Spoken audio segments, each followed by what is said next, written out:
I recently asked on Twitter, how do you manage your background processes that your Rails app depends on while you're using it in development on your local machine? And several suggested using the Foreman gem. And that's what I want to show you here how to use in this episode. For example, this is a situation I was dealing with where I have a Rails app. In order to use it fully in development, I would need to start up a number of background processes, such as the Beanstalk daemon. Let's start that up. And I also have a worker script, so we can start that one up as well.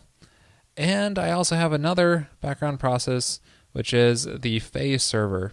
So I'll start that one up as well. And I've done episodes on these various tools in the past as well. But the point is, I have to start up all of these background processes just to use my application in development. It would be a lot nicer if there was something simpler that I could use to start all these up and manage them. And for that, that's where Foreman comes in. So the first step is to install the gem with gem install Foreman. Now Foreman uses what's called a proc file, so just create one at the root of your project here. Now inside of here, you need to list out the various processes that you want Foreman to manage, but you also need to give each one a name. For example, let's call the first one here Beanstalk, and then we follow the name by a colon, and then we just specify the command that we want to actually run. In this case, we want to run the Beanstalk daemon command. And we also want a worker process, and that can run the script worker command.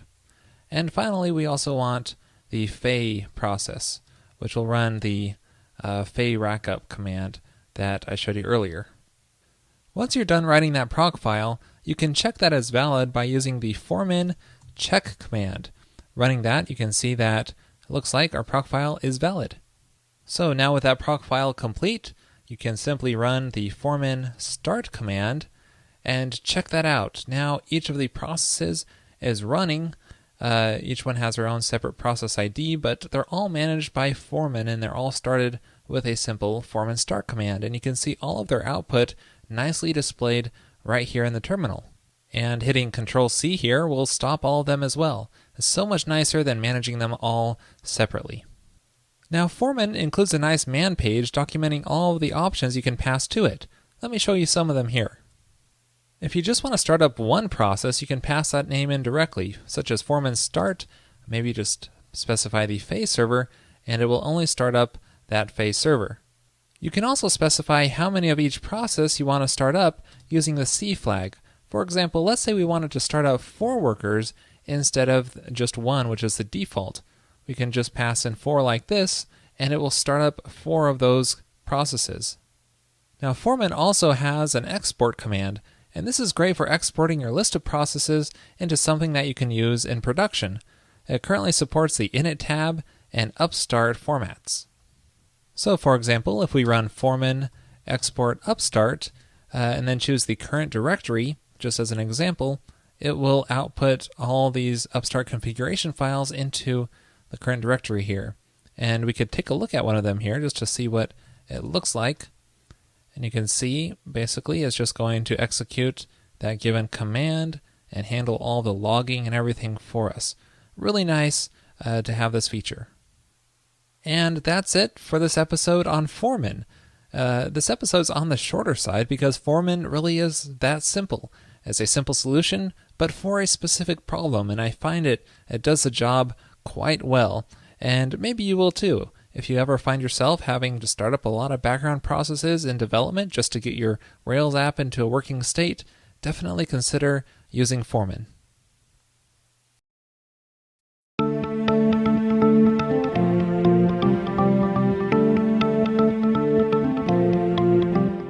In episode 362, I showed you how to export database records into a CSV or Excel file.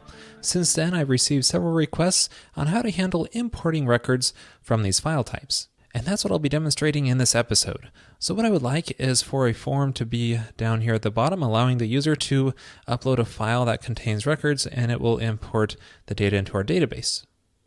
Well, here's the view template listing out the records, and below here I want a section for importing products.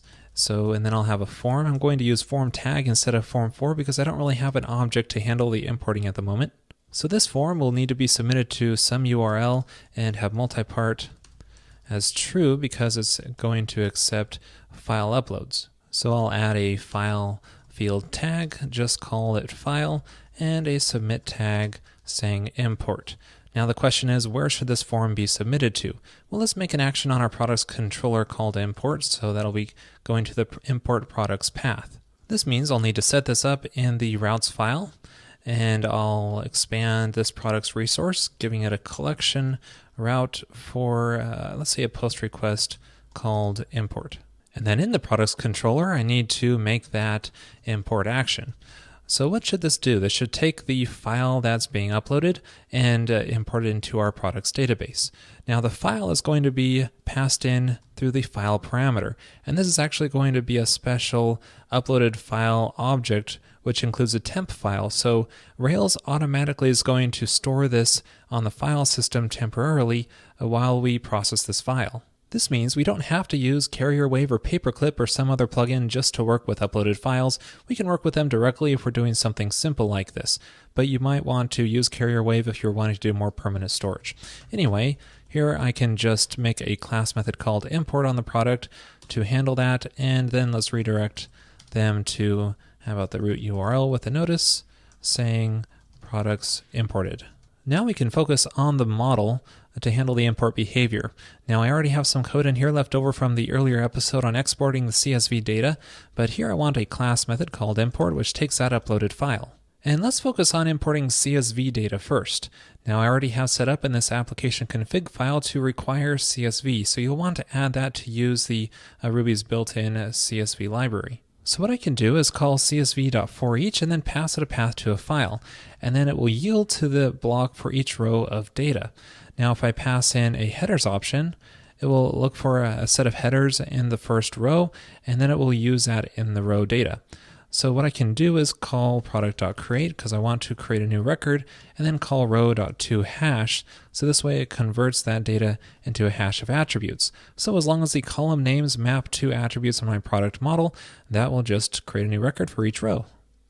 Let's give this a try with a simple CSV file to import a couple of records with a name, price, and released on fields. So reloading this page, and we get our import form, and I can choose that products CSV file. If I import this, instantly there are my new products, and it says they're imported. It works. Now something to make this even more useful is if we allow an ID column to update the records instead of always creating them. So this way, if they download the existing CSV file, they can just modify it and mass update the records. So here's that CSV file that I downloaded, and it includes the ID column. So let's try modifying a couple of records here. I'll just add a 2 to the end of the name.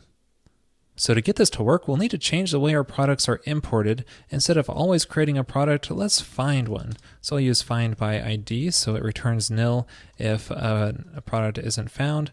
And let's use the rows ID for that. Otherwise, we'll just create a new record. And let's set the attributes for these.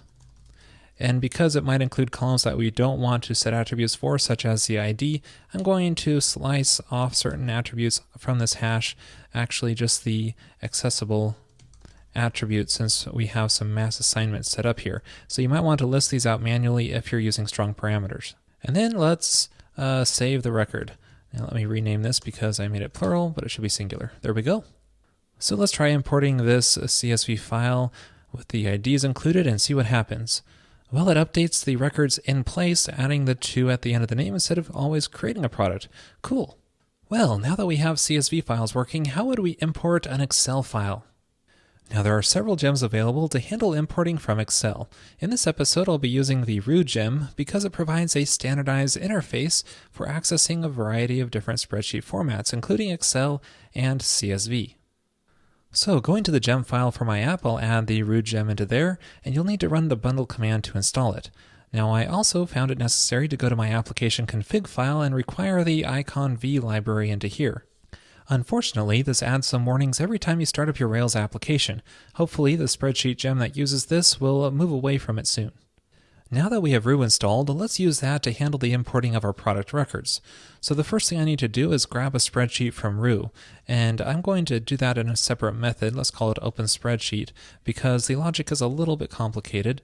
Now, a roux spreadsheet has a row method which will return an array of values for that given row passed in. So that's the header row, so let's store it in a variable, and then we need to loop through all the rest of the rows and access the content for each one. So let's loop through the second to the last row, which we can call by last row, and for each of these, that's going to be the row ID. Let's grab that row. Now here comes the tricky part. This returns an array of values, but I need to convert this to a hash with the header columns being the keys. So to do that, I'm going to first put this in an array with the header, and then I can call transpose on this array, which is going to put the keys next to their values. And then I can convert it to a hash like this. So that is going to be the row hash like the CSV library gave us. So this means we can do the same thing we did before to import the records. Now the last thing I need to do is handle the open spreadsheet method, which I'm going to paste this in because just to save us some time. Now what this will do is build up a different roux spreadsheet depending on the file extension.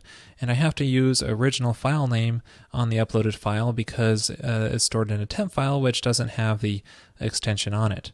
Now you might want to do this a little bit differently, especially once an updated version of roux comes out, because the Git master branch at least has this under a roux namespace. So you'll need to add that for each of the spreadsheet types. Also, this third argument to ignore is going to tell roux to not raise an exception if the file extension passed in here doesn't match the type. Okay, let's try this out. I have this Excel file with our columns and a couple of records, and this is an XLSX type. And if I select that file and then import it, it looks like it worked. There's our products, 7 Wonders and a box kite that were in that Excel document. Now one issue I found with this solution is that it doesn't like to import the same file that is exported through this application. I get this OLE2 exception. However, files generated by Excel seem to import just fine. So if this is a problem for you, you might want to change the format of the Excel file that's generated or import it using a different gem such as parse Excel, which I have had a little bit better luck with on importing older file types. Other than that little problem, this import script is working great. However, one thing I'm not addressing here is validations. What if we have a validation on this product, maybe validates presence of price and what isn't supplied in the spreadsheet? How do we handle that situation? Well, it's a little bit difficult to adapt this solution to handle validations. So if you do need validations, you might want to go with another approach entirely. So here's an example of what else you might do. Instead of having the form displayed in line on the product listing page, we can put it on another page, and that way we can provide some further instructions and show the different column types that are allowed and what they can be. And then let's try importing a document here which has some invalid data. And then I get some errors displayed telling us which row inside the spreadsheet and what the error message is so that we can easily correct it and then try uploading the document again. Now I don't have time to build this entirely in this episode, but I'll walk you through this app and show you how this works. So starting at the import products link, this is going to go to a new product import path, which is handled by this product imports controller. So we're using another controller and another model in this case to handle the product importing.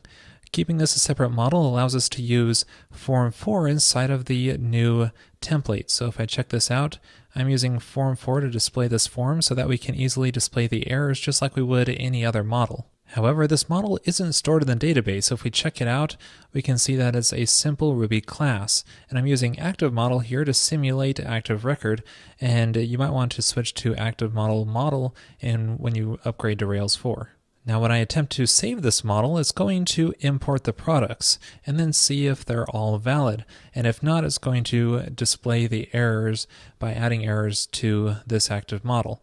And importing the products works basically the same way as I had before. So the end result is that it will show us any validation errors that occurred while I was trying to import the products.